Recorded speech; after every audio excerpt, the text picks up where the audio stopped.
অক্ষুণ্ণ রাখতে আমরা লড়াই করব। বিজয় ইনশাআল্লাহ আল্লাহর পক্ষ থেকে আসবে। আল্লাহ তাআলার কাছে দোয়া করব এই অসভ্য বর্বর সরকারকে যেন ভারতবর্ষের জনগণ উৎখাত করে দেয়। আমার সঙ্গে আপনারা সবাই যদি একমত থাকেন তাহলে ইনশাআল্লাহ ভবিষ্যতে আবার এখানে আসতে হবে। রাজি আছেন? প্রয়োজন হলে দিল্লিতেও যেতে হবে। রাজি আছেন?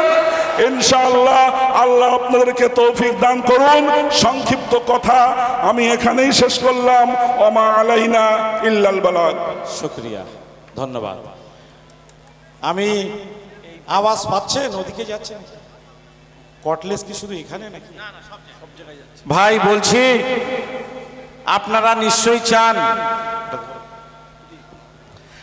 যে সভাটা অতি সুন্দর হোক আর মেসেজটা দিল্লি পর্যন্ত পৌঁছাক। চাইছেন তো? তাহলে আমাদের কিছু কুরবানি করতে হবে। রেডি আছেন? পয়সা দেবেন? লাগবে না। সময় আর কষ্ট করতে হবে। আপনারা ওই রোটা ছেড়ে দিতে হবে। যারা দাঁড়িয়ে আছেন বসে যাবেন তো ধর্মতলা পর্যন্ত চলে যাবে ইনশাআল্লাহ। ওদিকে কিছু বাস টাস ঘোরাঘুরি করছে, ওগুলো তখন দেখবেন যে অটোমেটিক বন্ধ হয়ে যাবে। পুরো ধর্মতলা ডরিনা ক্রসিং পর্যন্ত বন্ধ হয়ে যাবে। আমি যদি আপনাদের কাছাকাছি থাকতাম তাহলে অন্তত পায়ে ধরে বলতাম যে আপনারা বসে যান। তো যারা বসে আছেন পিছনটাতে আর ওই রাস্তাটা খালি থাকবে।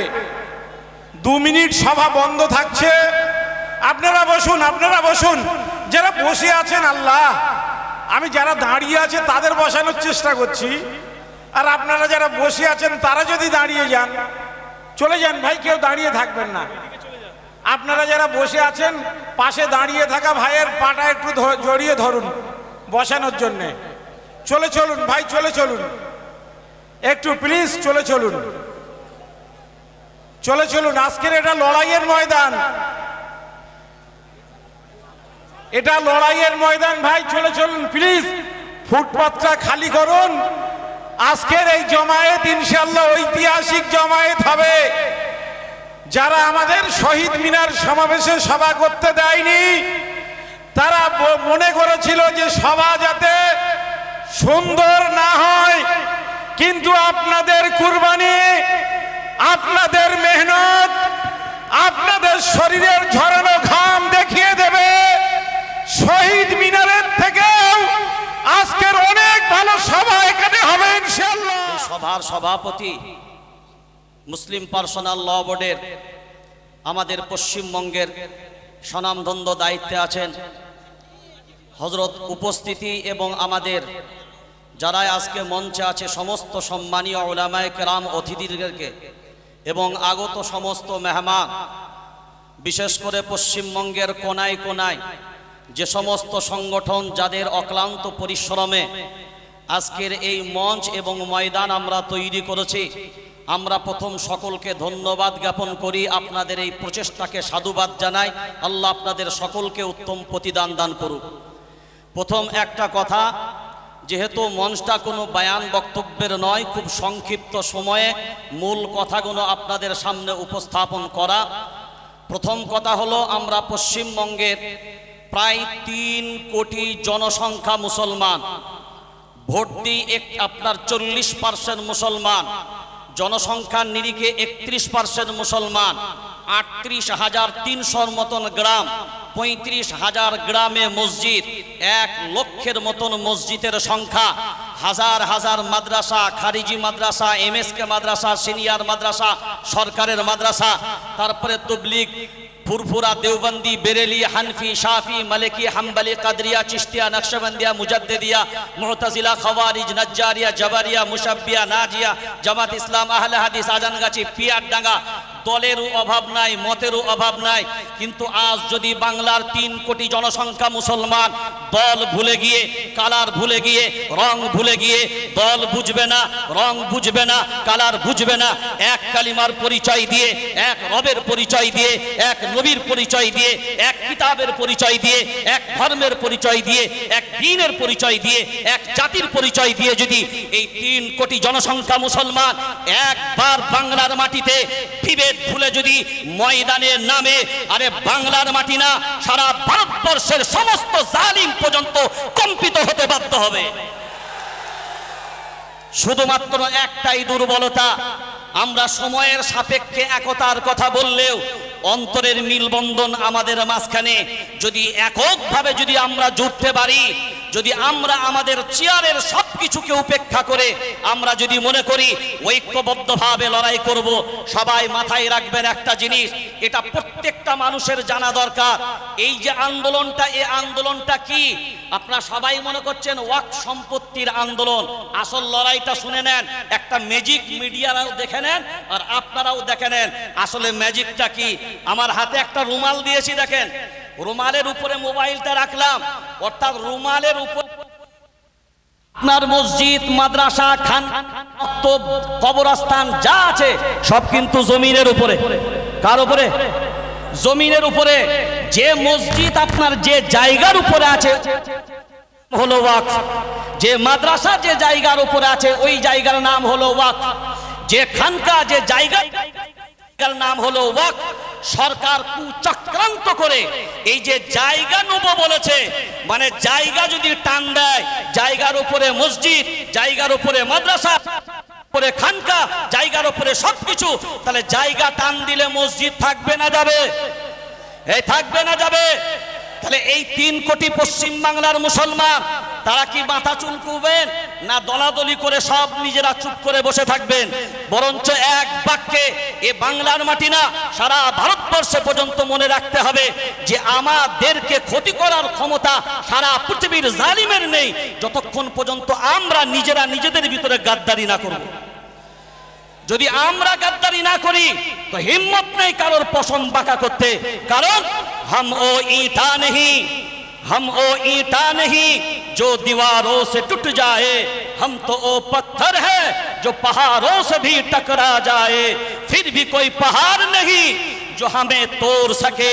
अरे हिंदुस्तान तो क्या दुनिया में भी किसी माई का लाल नहीं जो मुसलमान को मिटा सके। नारे तकबीर! ए ওয়াকফ কালাম কাইন বাতিল করো, ওয়াকফ কালা কাইন বাতিল করো, ওয়াকফ বিল মানছি না, মানবো না। এই মসজিদ মাদ্রাসার সম্পত্তি রক্ষা করতে আমরা লড়ছি, লড়বো। বাস এক কথায় আমরা যদি ঐক্যবদ্ধভাবে থাকি ইনশাআল্লাহ সাফল্য আমাদের অনিবার্য। কিন্তু কোনো অবস্থায় আমরা যেন নিজেদেরকে নিজেদের মতো করে বিভেদ না করি। সেই জন্য মনের দিক দিয়ে ফ্রেশ হয়ে, হ্যাঁ কাক কালো কোকিল কালো, কালো মাথার কেশ, সবচাইতে বেশি কালো মনের হিংসালেশ। নিম তেতো নিন্দা তেতো, তেতো ভাঙা ঘর, সবচাইতে বেশি তেতো 203-এর ঘর। আরে চাকা গোল পয়সা গোল, গোল আলু গোল, সবচাইতে বেশি গোল মনের গন্ডগোল। জমিয়তুল আইম্মা ওয়াল উলামা জিন্দাবাদ। ভারতবর্ষ কারণে ইসলামের বিরুদ্ধে যুদ্ধ ঘোষণা করেছো, শুধু ইসলামের বিরুদ্ধে যুদ্ধ ঘোষণা করনি, সংবিধানের বিরুদ্ধে যুদ্ধ ঘোষণা করেছো।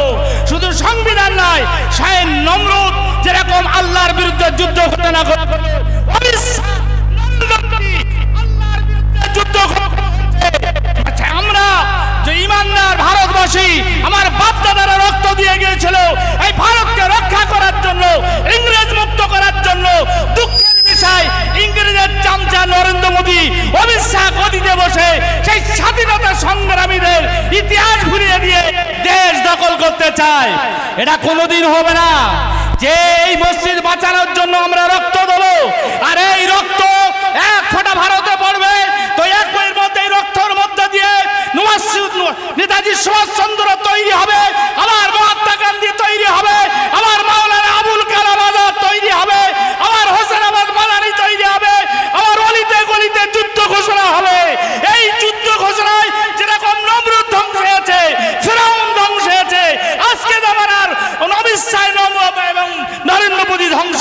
হবে ইনশাআল্লাহ। আপনারা যারা এসছেন মসজিদ বাঁচাতে এসছেন না ধ্বংস করতে এসছেন? হাত তুলে বলুন, হাত তুলে বলুন। তাহলে আমাদের ওলামায়ে কেরামরা বারবার এলান করেছে, আপনারা রাস্তাটা খালি করে সামনে চলে আসুন। ঠান্ডায় বসে মসজিদ বাঁচবে না, ঠান্ডার ছায়ায় বসে নরেন্দ্র মোদীর সাথে লড়াই করা যাবে না, অমিত শাহর হাত থেকে লড়াই করা যাবে না। তাই জোর গলায় আওয়াজ তুলতে হবে, কালা কানুন বাতিল করো, নইলে গদি ছাড়তে হবে। বলুন, জোরে জোরে বলেন, যত আওয়াজ দিল্লি যারা পৌঁছে যায়, অমিত শাহর কালা কানুন বাতিল করো, বাতিল করো, অমিত শাহর কালা কানুন বাতিল করো, বাতিল করো, বাতিল করো, নইলে গদি ছাড়তে হবে, ছাড়তে হবে, ছাড়তে হবে। সেই জন্য অশেষ ধন্যবাদ জানিয়ে এই সভা শেষ পর্যন্ত আমরা থাকবো। যতদিন কালা কানুন বাতিল হবে না, যতদিন কালা কানুন বাতিল হবে না, ততদিন আমাদের আন্দোলন চলবে এবং গ্রামে গঞ্জে চলবে, কলকাতায় অচল হবে। এবার মাননীয় মুখ্যমন্ত্রীকে বলবো, আমরা আপনার সাথে আছি। যদি আপনি কালা কানুন বাতিল করতে পারেন, আর কালা কানুন যদি বাতিল না করেন, তাহলে আমাদের আন্দোলন সারা ভারতবর্ষে জুড়ে চলবে। এই বলে আমি আমার সংক্ষিপ্ত বক্তব্য শেষ করছি। অসংখ্য ধন্যবাদ। এইমাত্র আমাদের সভাস্থলে এসে উপস্থিত হয়েছেন আজকের সভার সভাপতি, অল ইন্ডিয়া মুসলিম পার্সোনাল ল বোর্ডের সম্মানীয় সদস্য জনাব মাওলানা আবু তালেব রহমানী সাহেব। জনাব আবু তালেব রহমানী সাহেব ওয়েলকাম। জনাব আবু তালেব রহমানী সাহেব স্বাগতম। জনাব আবু তালেব রহমানী সাহেব স্বাগতম। জনাব আবু তালেব রহমানী সাহেব ওয়েলকাম।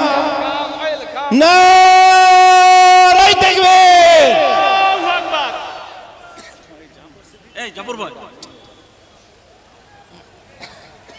পিছনে পিছনে। খুব বরেণ্য মানুষ ইতিমধ্যেই আমাদের মঞ্চে উপস্থিত হয়েছেন। এখন আপনাদের সামনে বক্তব্য রাখবেন অল ইন্ডিয়া ইমাম অ্যাসোসিয়েশনের জনাব মাওলানা বাকিবিল্লাহ সাহেব। 2 মিনিট আপনাদের সামনে কথা রাখছেন।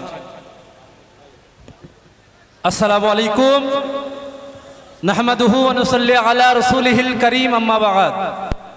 আজকের এই মহা সমাবেশের সম্মানীয় সভাপতি, অল ইন্ডিয়া মুসলিম পার্সোনাল ল বোর্ডের জনাব হযরত মাওলানা আবু তালেব রহমানী সাহেব, উপস্থিত আছেন অল ইন্ডিয়া সুন্নতল জামাতের সাধারণ সম্পাদক, প্রখ্যাত ইসলামিক স্কলার জনাব হযরত মাওলানা মুফতি আব্দুল মাতিন সাহেব, সারা বাংলা সংখ্যালঘু যুব ফেডারেশনের সাধারণ সম্পাদক হযরত মাওলানা কামরুজ্জামান সাহেব, উপস্থিত আছেন মাওলানা আমিনুল আম্বিয়া, আমাদের অল ইন্ডিয়া ইমাম অ্যাসোসিয়েশনের সাধারণ সম্পাদক মাওলানা আব্দুল্লাহ সাহেব সহ একাধিক মুসলিম সংগঠনের কর্ণধাররা উপস্থিত আছে। আপনারা জানেন যে আজকে আমরা এই রানী রাসমণি রোডে কি জন্য জমায়েত হয়েছি। আমাদের ভারতবর্ষে যে সরকার চলছে, এই সাম্প্রদায়িক বিজেপি সরকার 2014 সালে ক্ষমতায় আসার পর থেকে নিয়ে তারা একের পর এক মুসলিম বিরোধী, মুসলিম বিদ্বেষী বিল নিয়ে মুসলিমদেরকে চরম হেনস্থার মধ্যে তারা ফেলতে চাইছে। বন্ধুগণ, আপনাদের কাছে আমি আবেদন করতে চাই যে আজকে পশ্চিমবঙ্গের বিভিন্ন মুসলিম সংগঠনের কর্ণধাররা আজকের এই রানী রাসমণির এই প্রোগ্রামে আছে। আমাদের আপনাদের কাছে একটাই আবেদন যে আমরা সমস্ত বিভেদকে ভুলে যে আমরা কাঁধে কাঁধ মিলিয়ে ঐক্যবদ্ধভাবে অল ইন্ডিয়া মুসলিম পার্সোনাল ল বোর্ডকে আমরা সমর্থন জানিয়ে আমি অল ইন্ডিয়া মুসলিম পার্সোনাল ল বোর্ডের হাতকে শক্তিশালী করবার জন্য এবং আমরা সংঘবদ্ধভাবে তাদের এই লড়াইয়ে সাথী থেকে নরেন্দ্র মোদীর এই অপশক্তির বিরোধিতা করে, তাদের সরকারের বিরোধিতা করে এবং ওয়াকফ সংশোধনী 2024 বিলের বিরোধিতা করে আমি অল ইন্ডিয়া মুসলিম পার্সোনাল ল বোর্ডকে সমর্থন জানিয়ে আমি আমার সংক্ষিপ্ত বক্তব্য ইতি করছি। সকলে ভালো থাকুন, সুস্থ থাকুন, সকলের সর্বাঙ্গীন কামনা করছি। আসসালামু আলাইকুম। ধন্যবাদ জনাব ভাই বাকিবিল্লাহ সাহেবকে। এখন আমি অনুরোধ করছি বক্তব্য রাখার জন্য মুফতি ইমদাদুল্লাহ কাসেমি সাহেবকে, জামিয়াতুল আইম্মা ওয়াল উলামার রাজ্যের প্রেসিডেন্ট, তিনি এসছেন। আমি সম্মানীয় আমাদের মেহমানকে আমি অনুরোধ করছি পোডিয়ামে মাইক্রোফোনে মূল্যবান মতামত রাখার জন্য। আসসালামু আলাইকুম ওয়া রাহমাতুল্লাহি ওয়া বারাকাতুহু। নাহমাদুহু ওয়া নুসাল্লি আলা